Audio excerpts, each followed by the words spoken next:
37, of the Silmarils and the Unrest of the Noldor. In that time were made those things that afterwards were most renowned of all the works of the elves. For Feanor, being come to his full might, was filled with a new thought, or it may be that some shadow of a foreknowledge came to him of the doom that drew near. Doom means regret, a way of regret. And he pondered means, and he thinks how the light of the trees, the glory of the blessed realm, might be preserved imperishable. Then he began a long and secret labor, and he summoned all his lore, and his power, and his subtle war with skill. And at the end of all, he made the Silmarils. As 3 great jewels, they were in form, but not until the end, when Feanor shall return, who perished ere the sun was made, and since now in the halls of awaiting, and comes no more among his kin, not until the sun passes and the moon falls, shall it be known of what substances they were made. Like the crystal of diamond, it appeared, and yet was more strong than adamant.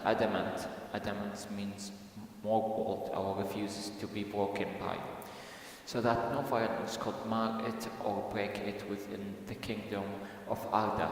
Yet that crystal was to the Silmarils, but as the body to the children of Al-Attar, the house of its inner fire that is within it, and yet in all the parts of it, and is its life. And the inner fire of the Silmarils made of the blended light of the trees of Valinor, which lives in them yet, though the trees have long withered and shine no more. Therefore, even in the darkness of the deepest treasury, the Silmarils of their own radiance shone like the stars of Arda, and yet as were they indeed living things. They rejoiced in light and received it, and gave it back in hues more marvelous than before. All who dwelt in Aman were filled with the wonder and the delight and the work of Feanor, and Varda hallowed the Silmarils, so that thereafter no mortal flesh, nor hands unclean, nor anything of evil will might touch them, but it was scorched and withered. And Mandos foretold that the fates of Arda, air, sea, and air lay locked within them. The heart of Feanor was fast bound to these things that he himself had made. The Milker lusted for the Silmarils, and the very memory of their radiance was gnawing fire in his heart from that time forth. Gnawing means persistently worrying or distressing his heart from the time forth, inflamed by the desire.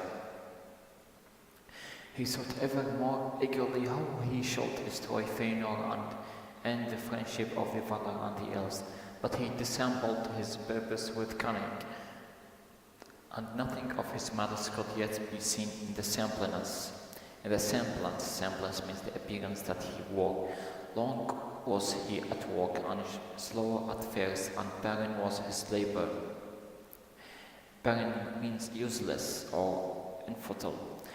But he that sows lies in the end shall not lack of her harvest, and soon he may rest from toil. Indeed, rest from toil means exhaust or tiredness. So he may rest from tiredness, indeed, while the others reap and sow in his stead, while the other gathers and, spread in his, cunning or stead, or his own will. If a Milker found some ears that would heed him, and some tongues that would enlarge what they had heard, so it's a way of hypothetical, and his lies passed from friend to friend, as secrets of which the knowledge proves that the teller wise. Bitterly did the Noldor atone for the folly of their urban heirs in the days that followed after.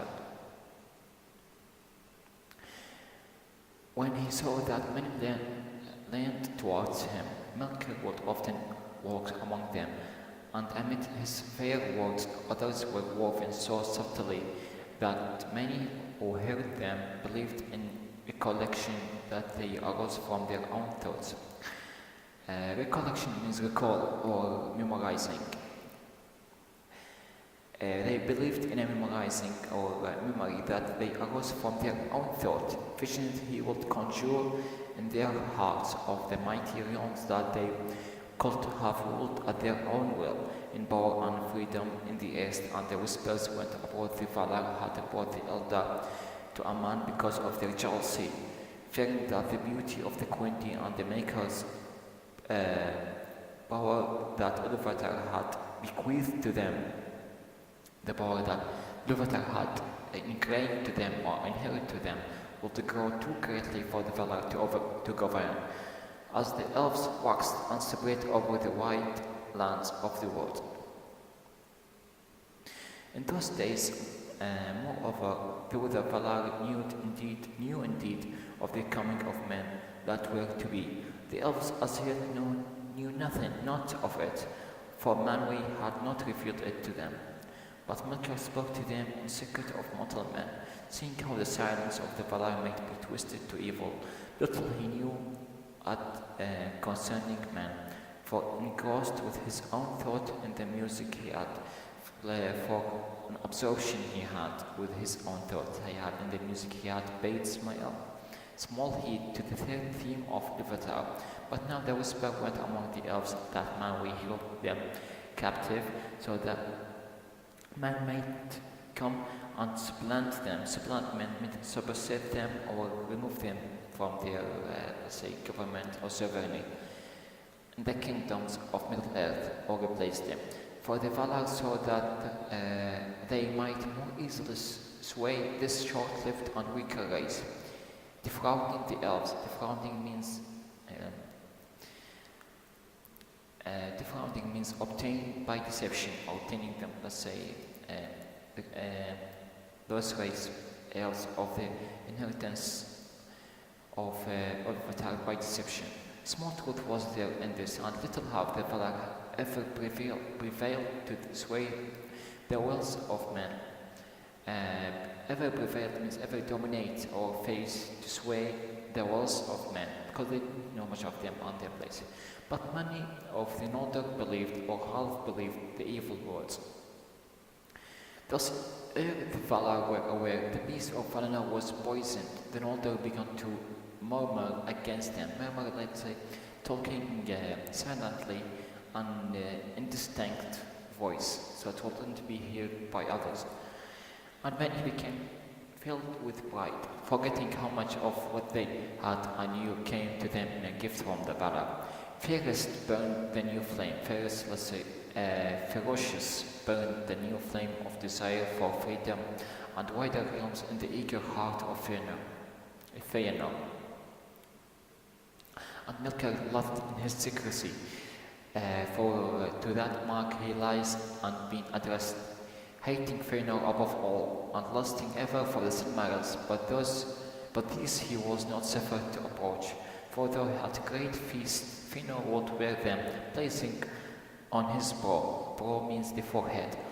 At other times they were guarded close, locked in the deep chambers of his hoard in Tirion, hoard his own safe or his own resorts.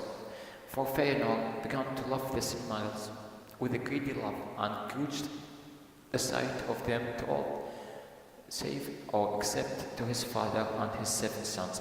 He seldom remembered now that the light within them was not his own light, or not because the Silmarils from the 2 trees that were destroyed. It will be destroyed. Her high prince was Fëanor and Fingolfin, the elder sons of Finwë, honored by all the Aman, but now they grew proud and jealous, each of his rights and his possessions. Then Melkor set new lies abroad in Eldamar, and whispers came to Fëanor that Fingolfin and his sons were plotting to usurp means replace or remove the leadership of Finwë, and of all the elder line of Fëanor, and to supplant them by the leave of the Valar. Supplant them, same means of also just removing or replacing them by the leave of the Valar. For the Valar were ill-placed, the Elves were less placed, that the Silmarils lay in Tarion and were not committed to their keeping. It's like they were not placed till they were just a little placed because the Silmarils were in Tarion, not in the Valinor, and not committed to their keeping, or they could govern it. But to Fingolfin and Finarfin it was said, "Be aware, small loves has the proud son of Meriel ever had for the children of Endis." So that was by Melkor, said to the Fingolfin and Finarfin, both children of Endis. It was said, "Beware, small love has the proud son of Meriel," referred to Finir. Yes. And for the children of Endis, children Fingolfin and Finarfin. Now he has become great and he has his father in his hand. It will not be long before he drives you forth from Tuna. And then Melkor saw that these lies were smothering. Smothering means burning, but without. That the pride and anger were awake among the Noldor. He spoke to them concerning weapons, and that time the Noldor began the smithing of swords and axes and spears. Shields also they made, displaying the Tolkien, let's say, it's a science that represents a fact or to their, let's say, kingdom of many houses and kindreds that fight on with another. Fight on means of fight as a way of just to make sure that I have the right meaning.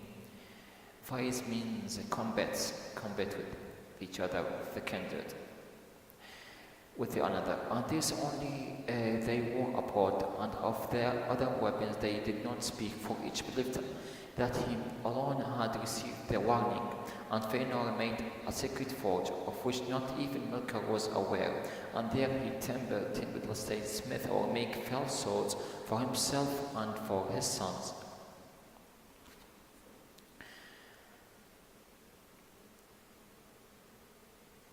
And made tall helms with plums, let's say, feather of red. Bitterly did Matan rue the day means regret the day when he thought to his husband of Nerdanel. Nerdan was Fëanor spouse, and Matan was her father. And Matan, as we know, he's taught by only how to craft and also give that knowledge to Fëanor. The day when he taught to the husband of Nerdanel, to Fëanor, means all the lore of metalworks that he had learned from Auli. Thus, with lies and evil whispering and false counsel, make kindle the hearts of the Northern to strife. And of their quarrels came at length the end of the high days of Valinor and the evening of its ancient glory.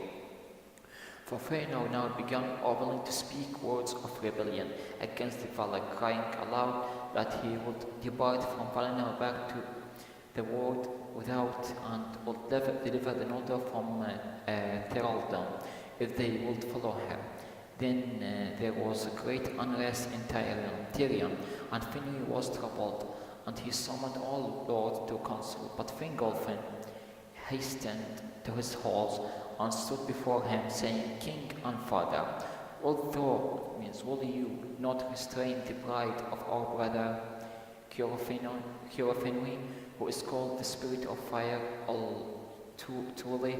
But what right does he speak for all our people, as if he were king? He's not a king, just like why he's talking, but he's not like a king. Why he's speak of all other people like he was the king beside you?" though means you, it was who long ago spoke before the Quenya, bidding them accept the summons of the Valar to a man, though it was that lead the Noldor upon the long road through the perils, means the dangers of Middle-earth, to the light of Eldamar. If thou does not now repent of it, if you now doesn't repent or anything, regret of it, 2 sons at least thou hast to honor by thy words, means being in honor to your words. But even as Fingolfin spoke, Fëanor strode into the chamber, means stride into the chamber, and he was fully armed, his high helm upon his head, and on the side a mighty sword. So it is even as I guessed, he said, my half-brother will be before me with my father, and this as in all the matters. Then turning upon Fingolfin, he drew his sword, crying, get thee gun, and take the due place. Get the gun means get all others' gun, or all their gun, and take you due place. If let's find in the place. Fingolfin bowed before Finwë, and without word fair glance to Fëanor, he went. Let's say they weren't trying to deal or fight with this only one. Fëanor trying to say fire Fingolfin.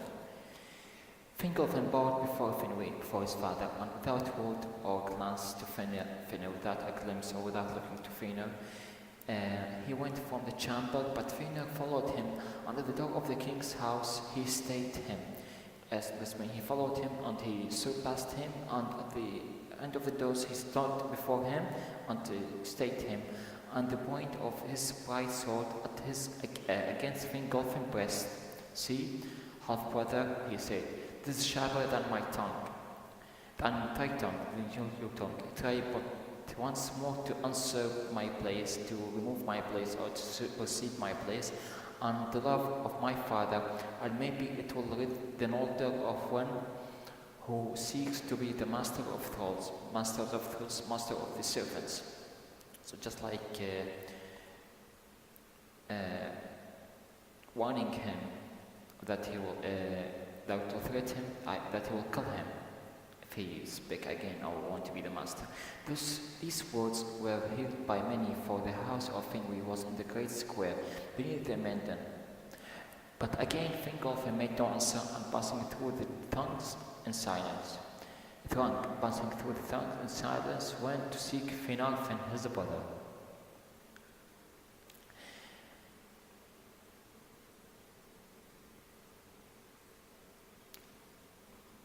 Thrang means the crowd of the people.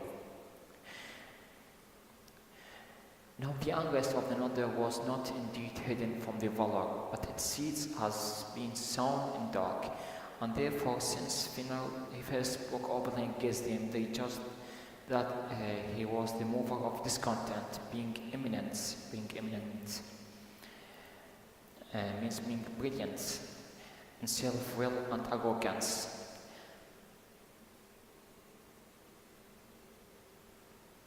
Though all the Noldor had become proud, and Manwë was grieved, but he watched and said no word. The Valar had brought the Altar to their land freely. The Valar had brought the Altar to their land freely to dwell or to depart, and though they might judge departure to be fully,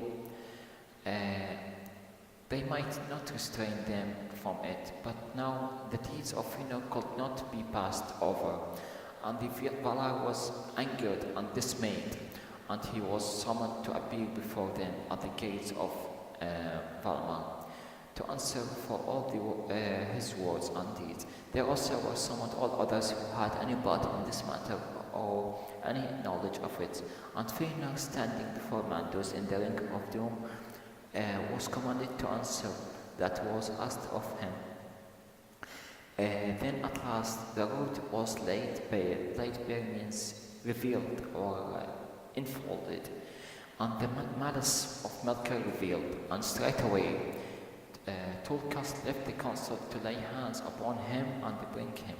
Tulkas was searching for Melkor and to capture him when he heard that instantly. Bring him again to the judgment. But Fëanor was not held guiltless, for it was that had broken the peace of Valinor and drawn his sword upon his kinsman. And Baldur said to him, "Thou speakest of thraldom," means you who's the speaker of servants, or of the servants. If thraldom it be, if the servant it be, thou cannot escape from it, then you will not escape from that. You can't escape from that if you that it will be. For Manwë is king of Arda, and not of Aman only, and this deed was unlawful, whether in Aman or not in Aman. Therefore, this doom is now made, means this regret is now made. For 12 years thou shall leave Tirion, where this threat was uttered, from where this threat was uttered, and that time take counsel with thyself, means with yourself, and remember who and what thou art, means what you are. But after that time, this matter shall be set in peace and held redressed.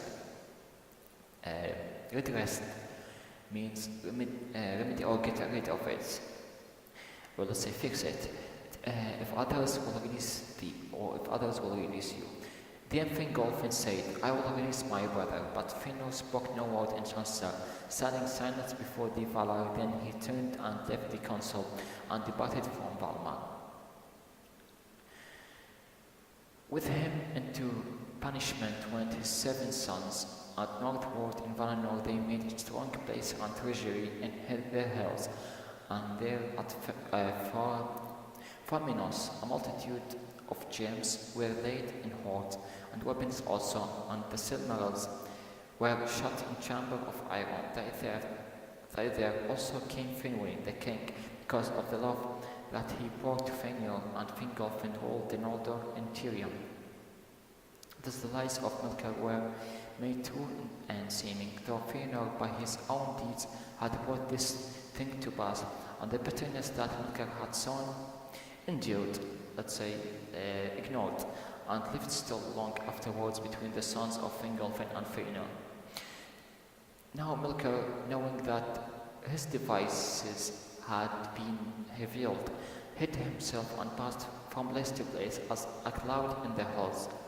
And Tulkas sought for him in vain. At the same time, Melkor, hiding from place to place, just like a cloud, Tulkas was also sought for him, but he didn't find him. All his searching was no avail, or was, useless. Then it seemed to the people of Valinor that the light of the trees was dimmed, or decreased in brightness, and the shadows of standing things grew longer and darker in that time. It's told that for a time Melkor was not seen again in Valinor, nor was any rumor heard of him, until suddenly they came to Faminos and spoke with Fëanor before his doors. Friendship he feigned with cunning argument. Friendship he pretended with cunning, wise, urging him to his former thought of flight from the trammels, from the chaining or restraint of the Valar. And he said, "Behold the truth of all that I have spoken, and how you are punished unjustly. But if the heart of Fëanor is yet free and bold, as were his words in Tirion, then I will aid him, and bring him far from this narrow land. For am I not Valar also, yea, and more than those who sit in pride in Valmar, and I have ever been a friend to the Noldor, most kind and most valiant of all the people of Arda." Now Fëanor heart was still bitter at his humiliation before Mandos, and he looked at Melkor in silence, wondering or thinking if indeed he might yet trust him so far so as to aid him in his flight. And Melkor, seeing that Fëanor wavered, and knowing that the Silmarils held his heart in thrall, just like Milker and make us think that the Valinor wavered, like the Valinor, let's say, shake, or his heart was shaking or quivering. And knowing that the Silmarils held his heart in Toil, or catch his heart just like as a servant for this gems or Silmarils, said that at the last here is a strong place and well guarded. But think not that the Silmarils will lie safe in any treasury within the realm of the Valar. But his cunning overreached means he just like overtalked to him, or just like being revealed, or his cunning being revealed, his eye. His words touched too deep and awoke a fire more fierce than he designed. And Valinor looked upon Milker with eyes that burned through his fair semblance appearance, and pierced the cloaks of his mind. Perceiving there his first lust for the Silmarils, then hate overcame Vanor's fail. Then he cursed Milker and bade him begone. Bade him means utter to him to go, saying, "Get thee gone from my gates, thou j.r.r. Crow of Mandos," means get out from my gate. You just a crow of the jail of Mandos. He shut the doors of his house in the face of the mightiest of all the dwellers in Aya. Means Michael is the mightiest of all dwellers in Aya, and so Valinor shut the door in the face of him. Then Milker departed in shame, for he was himself in peril or in danger, and he saw not his time yet for revenge.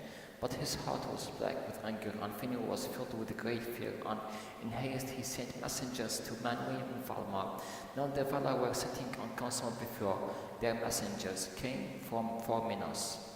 At once Orome and Toilkos sprang up, means stand up, but even as they set out in pursuit, or just like followed him, Orome and Toilkos just set a pursuit for him. But as if they about to set out in a pursuit, messengers came from Al-Attar telling that Milker had fled through the Calacaria, and from the hall of Tuna the elves had seen him pass in a wraith as a thundercloud, and they said that thence or once he had turned northward for the Teleri and Aliqualonde, and seen his shadow going by their haven toward Araman. Thus Milker departed from Valinor, and for a while the two trees shone again unshadowed, and the land was filled with light. But the Valar sought in vain for tidings of their enemy. The Valar were searching for Milker, but all their search was useless, and they didn't find any news or any tidings or information about their enemy, which means Milker. And as a cloud far off that looms ever higher, borne upon a slow cold wind, Adament now married the joy of all the dwellers in Aman, treating they knew not what evil that yet might come, just like cloud far off that looms or flying higher upon slow cold wind, and they were afraid. That was seen by all the dwellers of Aman. And this is the end of this chapter.